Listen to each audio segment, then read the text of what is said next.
Today at the cricket, a record 45,000 marched through the gates of the Sydney Cricket Ground, the highest day one crowd at the SCG for any test versus India.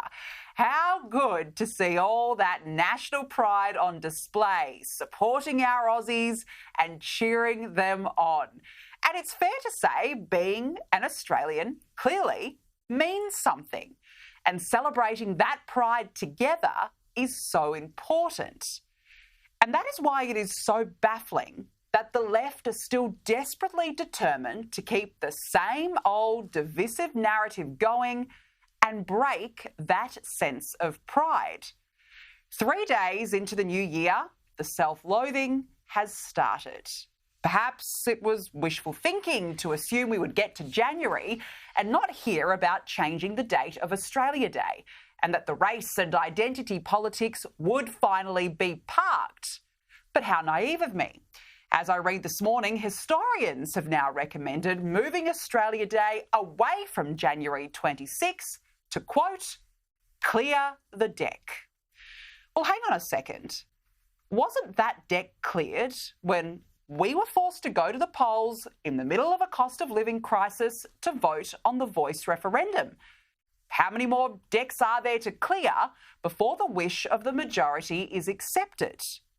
CQ University historian Dr. Benjamin Jones suggested a new date might be the only way to resolve the clash. He said, quote, I think most people agree there should be a day to celebrate the good things about life in Australia. That's something most Indigenous and non-Indigenous Australians can get behind. And also it should be a day that largely brings people together.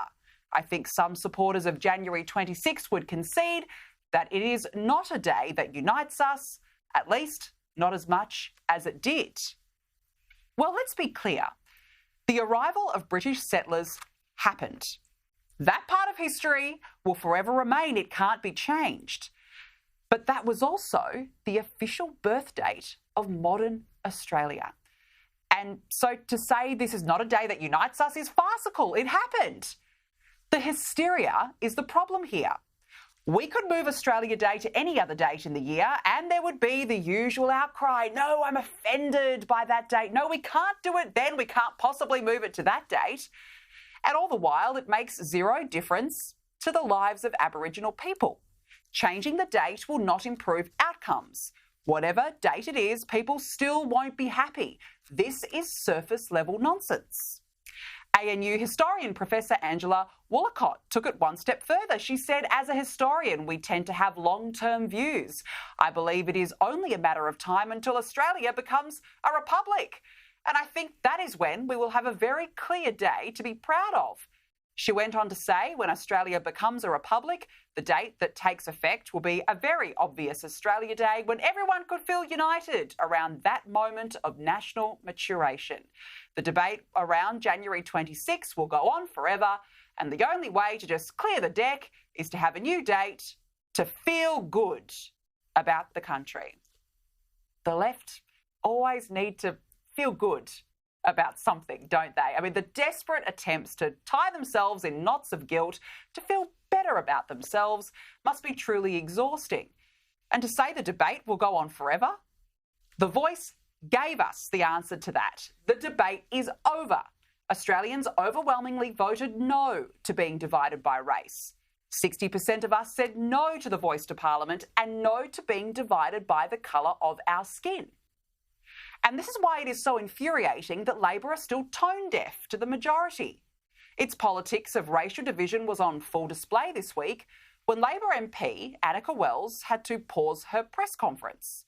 Not because she made a mistake or because a journalist entered the room late, but because she was not standing in front of the apparent 3 flags of Australia. Sorry, can we just pause there? I'll just put the flags in front if that's okay. Oh, sure. Oops. It's even literally a photo of what it's supposed to do. Oh, look at that. Well, lucky it's just us. How's that, mate? You can't see the Torres Strait Islander, just bring it into the left a bit and bring the Australian one a tiny bit closer to you. Thank you. Perfect. Right, well. Yep. Okay. All right, all ready? Uncomfortable every time, isn't it? I mean, we can't possibly have the minister stand in front of a blank wall, let alone the three flags of the country. And it's not even the Australian flag, as you saw there, that she ends up standing in front of. It was the Aboriginal. What happened to one flag for one nation? Over in Victoria, Melbourne's annual Australia Day parade won't be returning because January 26 means different things to different people.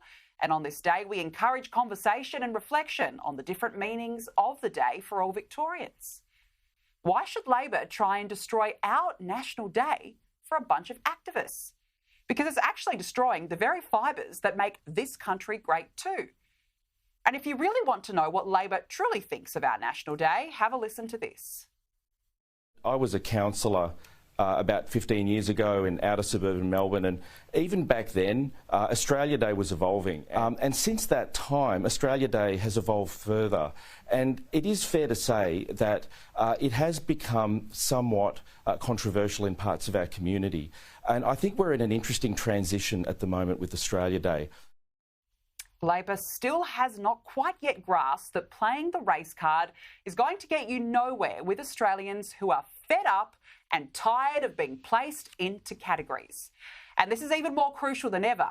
Under a Labor government, which has brought in a record number of migrants since it took office, many of whom coming from cultures with values that are so different to our own and who don't respect our culture. We have hate preachers celebrating the October 7 massacre, flags of terror groups being waved so brazenly in our streets, and even a synagogue was firebombed. Meanwhile, more than 100 councils around the country won't hold Australia Day citizenship ceremonies on January 26 in case they are labelled racist and offensive. They are so ashamed of who we are as a country. Labor and the left, as I said, are tone deaf to the will of the people. Woke companies like Woolworths have now backflipped on their Australia Day merchandise ban. The Australian Venues Co reversed its ban within a day of trying to ban January 26 celebrations at its pubs. What's the old saying? Go woke, go broke. And this is the big test now for Labor. We are not racist for loving this country. We are not racist for being proud Australians.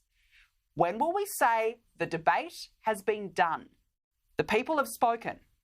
And on January 26, I look forward to celebrating the best country on earth. I feel lucky and proud to be an Australian, and I hope you do too.